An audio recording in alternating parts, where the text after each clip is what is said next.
Right now, you are sitting or lying down or curled into something soft and familiar. Either way, your body is resting and something somewhere is holding you up.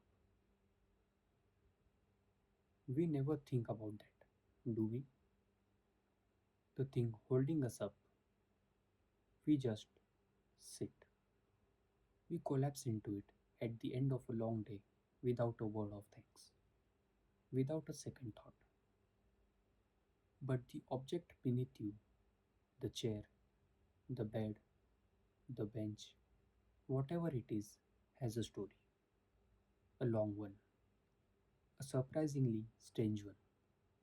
And tonight, I want to tell you that story. This is the history of the chair. Let's go back, way back. About 10,000 years ago, most humans didn't sit the way you and I sit. They squatted, they crouched close to the ground, weight balanced on the balls of their feet, knees folded, a position that, if you tried it right now, would probably last about 40 seconds before your thighs started screaming. But for early humans, squatting was natural, effortless.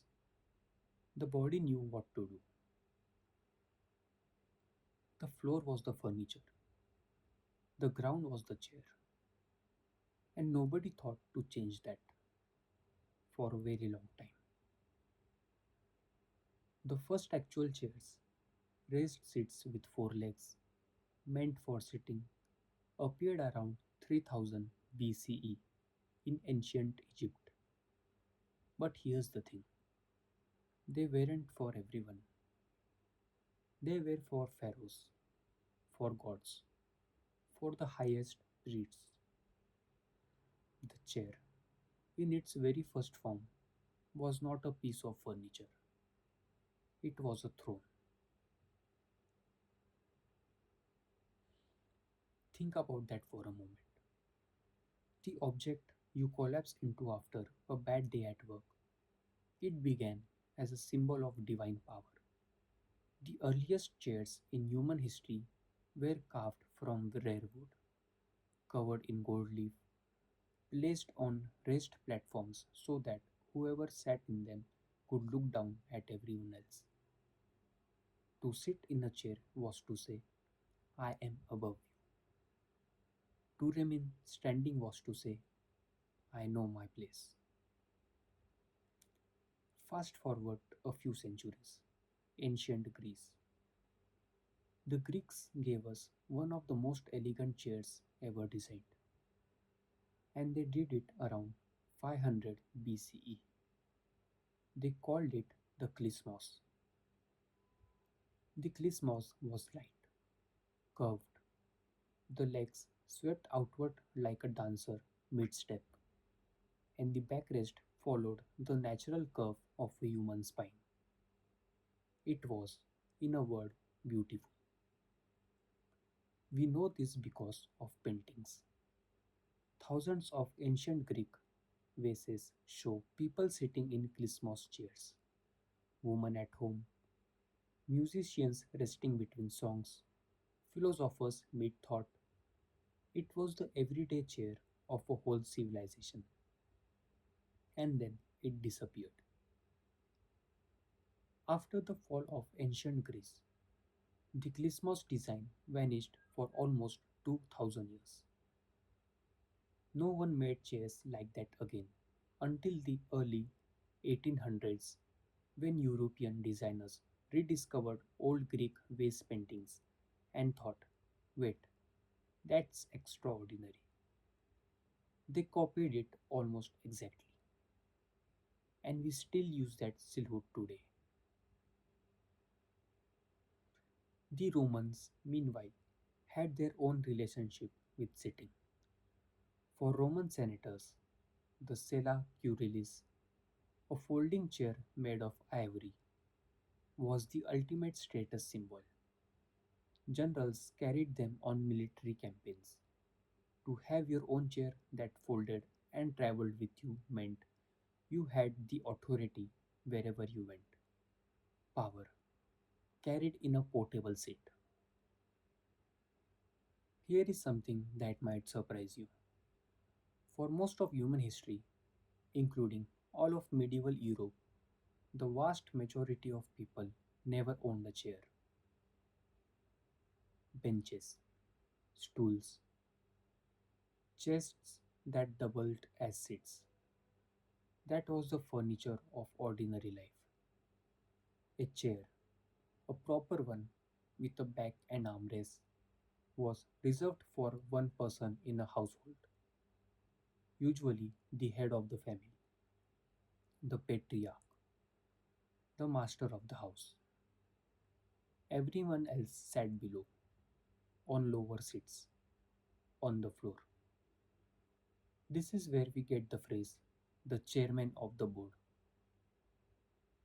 the chairman, the one who has the chair.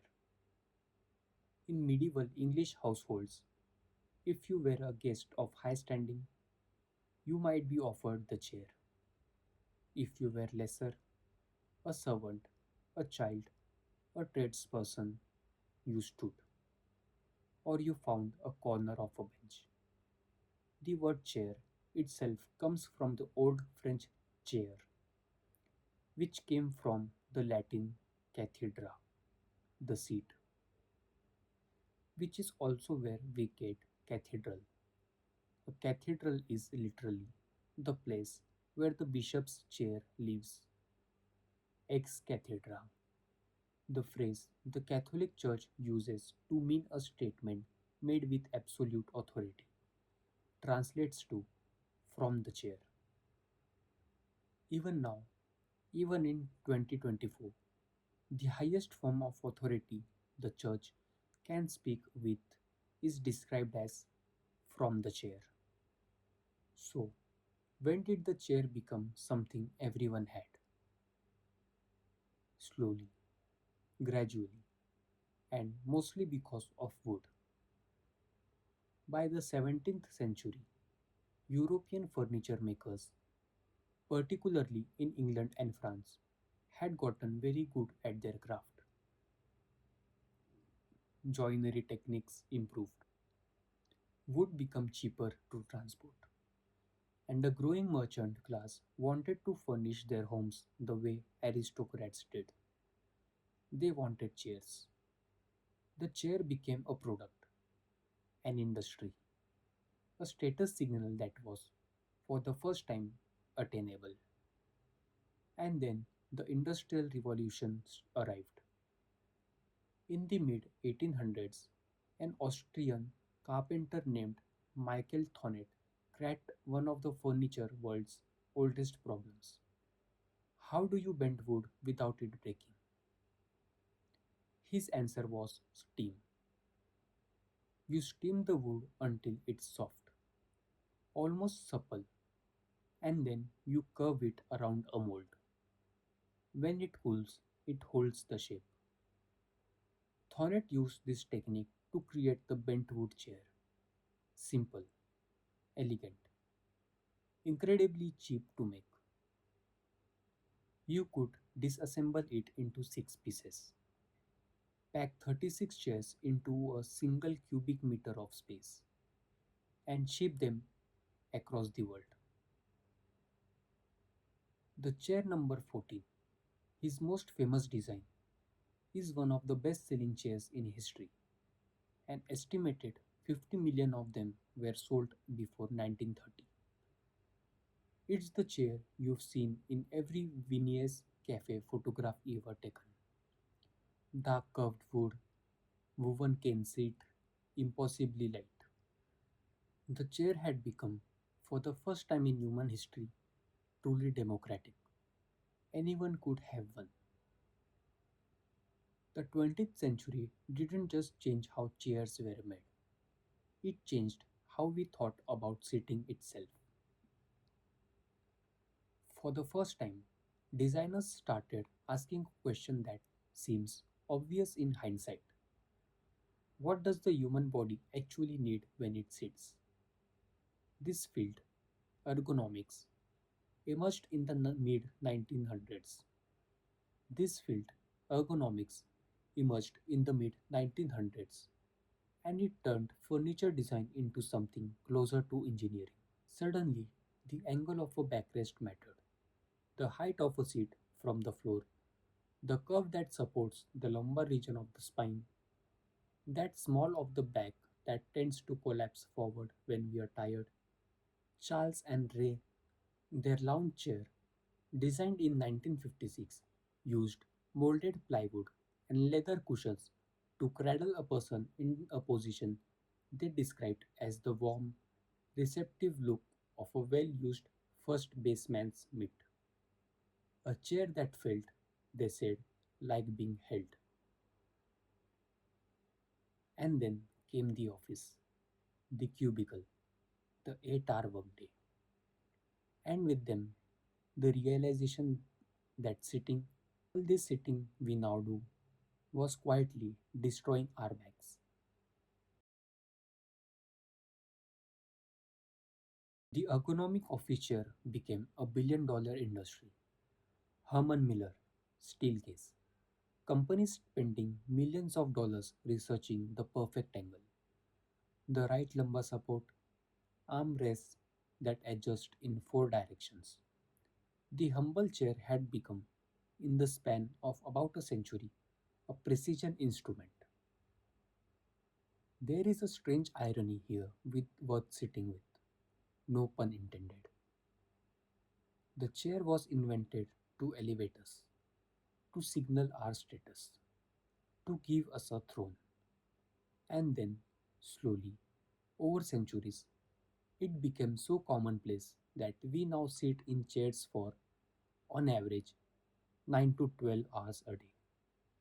We sit to work, we sit to eat, we sit to travel, we sit to watch, we sit right now or lie down while someone tells us the history of the very thing we are sitting in. And our bodies, designed for a world of squatting, walking, climbing, moving, have not quite caught up. Lower back pain is the leading cause of disability worldwide, and many doctors will tell you it has a lot to do with the chair, with the way we collapse into it, spine curved, hip flexors tightened for hours at a time. The throne of pharaohs has, in some ways, become a source of quiet suffering. The Maasai people of East Africa, who spend much of their lives moving, crouching, walking, have almost no recorded cases of lower back pain. The floor, it turns out, was not such a bad place to sit after all. So, the thing holding you right now has a long history than most countries. It was once a symbol of gods. It carried the authority of Roman generals across continents. It was denied to ordinary people for thousands of years. It was democratized by a man with a steam machine in the 19th century, and it became, in the 20th century, a subject of serious scientific study. And now it just holds you quietly, without ceremony, while you sleep, or work, or drift somewhere between the two. Next time you sit down, maybe you'll notice it for just a moment, the way it meets you, the way it gives a little, the way it's been doing this in one form of another for 5,000 years. This has been Liminal Hour. I'll be here again soon with another ordinary thing that turned out to be anything but. Sleep well.